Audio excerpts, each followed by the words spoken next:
All right, so we're going to take Momo's weight using a standing balance scale. We're going to test his visual acuity using a Snelling chart, and we're going to auscultate his basic heart sounds and valve sounds.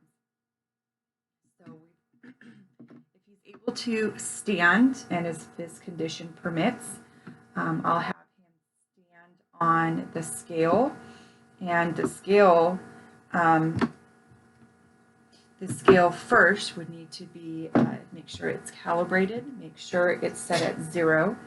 You would want to place a disposable pad of some kind over the foot of it.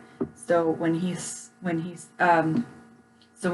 on, it's a minimal risk of microorganisms transferring because he is going to take his shoes off. Put on non-skid slippers if needed. When weighing a patient, you would want to do it at the same time every day, with him wearing basically the same amount of clothes, and you would ask him to void his bladder first, so that we could try to eliminate huge swings that way. So when he stands on the scale, he's going to balance there, and there's a large clunky thing you're going to for the major weights, like for 10-pound increments, and you're going to go, let's say he's at 100 and 103, so I'm going to move it over to 100, and then I'm going to do the 1-pound increment one. It's a little sliding thing, and slide it over until it balances up, and he's perfectly balanced there, and it recorded via kilograms, pounds, whatever needed. Okay, and then for visual acuity, I'd have a Snelling chart, and so he's X amount of feet away, and I would ask him to cover one eye, and whether he's wearing corrective lenses or not depends on, if he has to score a certain amount with his corrective lenses on. Okay, put his corrective lenses on, and then he would need to read the largest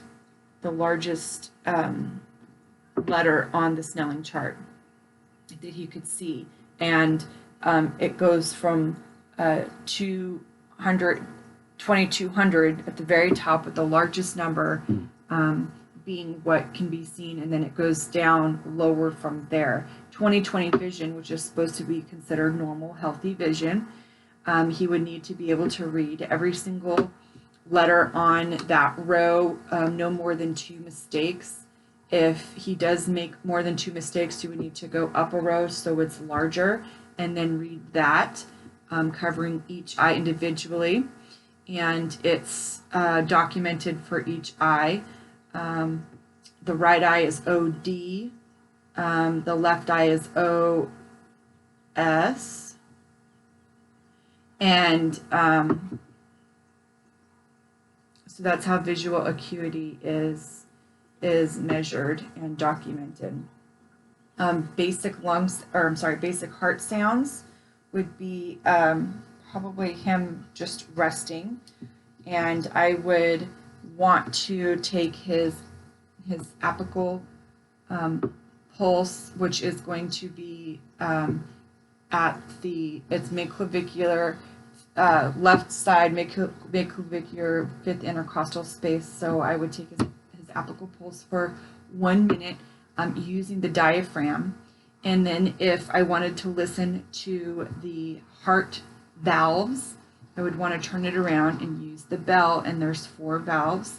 So you're going to listen to, like, his sternum is right here. You're going to listen to the aortic, the pulmonary, down from the pulmonary is going to be the tricuspid, and then the mitral valve, which is really where you were over checking his apical pulse. And so you're listening for the lub-dub sound, the S1 and the S2, and it's the closing the, I guess it's the closing of the valves. And you want to hear them open and close, swishing sounds. See if you hear any decreased sounds or like a heart murmur. I don't have experience with that stuff, but so I don't know how to identify it. But anything out of the ordinary would be you're looking for, and so that's it for basic heart sounds, weight, and vision acuity.